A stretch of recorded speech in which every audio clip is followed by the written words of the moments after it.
अरे सब सखी में से बार तू यहाँ छोड़ के नहीं सुनावा आगे तोरा मालूम नहीं छ गए हमरा जब मालूम तो से पूछतिया सुने बहन बोलो बहन अपना सब सखी कहाँ के रहा वाली छी की नाम है छी नित दिन काम बोल करी छी से कई की सुनावे बहन अरे इस सब तोरा की बतला बहन एकरे सब कुछ मालूम नहीं छ बहन अरे जब इस सखी सबके मालूम नहीं छ तो हमरा कोनो बात की जानकारी नहीं छ बहन तोरे में मालूम छ हमरा नहीं मालूम है हे बहन अपना सब कहाँ के रहा वाली छी इंद्र के लाश के अच्छा नित दिन इंद्र बाबा के पूजा करे छी की वास्ते बहन की वास्ते बहन फूल बिना भमरा व्याकुल कोयल बिना बसंत हम छी व्याकुल पति बिना जानत है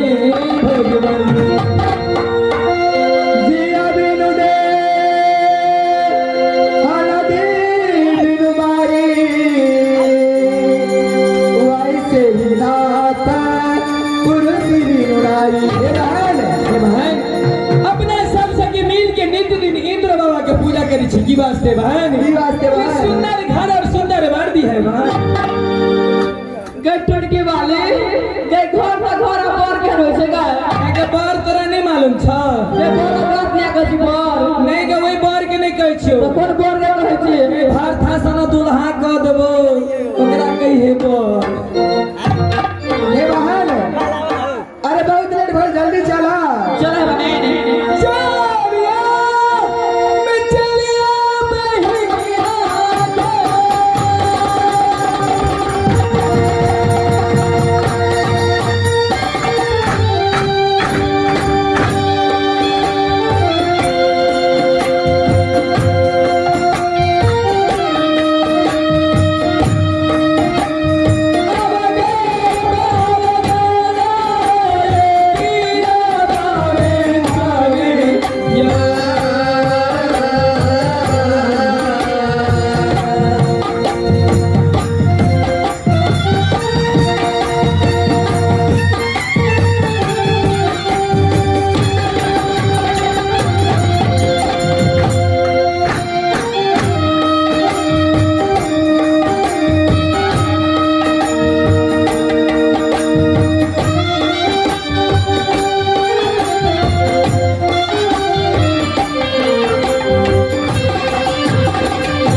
चाहती हो? क्या हो गया है? एगो सखी ना हरा गेले भात हालत तो क्या जमीन में हो गए कर्नाटक में हो गए क्या लगे भात था से दिने से बात करे छलो भारत चल गया बहुत सके अकेला बेचत गेला बिहार अरे क्या हुआ है?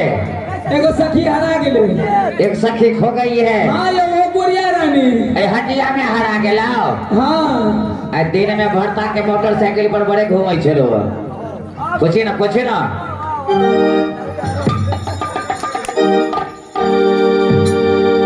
किया भरत बाबा पूछलिए भरत बउआ के छोट भाई से लगे गेल छलिया उ कहे छै मास्टर साहब के दयाल छलिए ए सपना की सुनो ए ई छौरी थाक गेलो अही जे बैठ गेलो। गम्या आगे तू तब के बैठल छी गए कतऽ जाइ छी आगे तू तोरा मालूम नहीं छा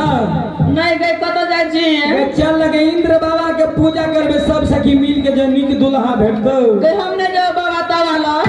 गे बाबा तावा के नहीं छै गए तै त कहै छी हम जे बाबा तवाला हे बहन गए की बाबा ला देवी तो सुंदर बर फिर तो सुंदर श्याम मिलता आ नहीं जे कि नैरा उला मिलता है गए की कहियो दोन बारी भी तो बुढ़वा हे करता है दोन बारी बस चले जे हां ठेस लाग गेलो समाटांग बड़ जो बनवा सेवा कर दे तब जेबो सेवा कर दिया हां से सेवा गए चांदीपुर वाली गए करी सेवा कर देता नहीं गए जेबे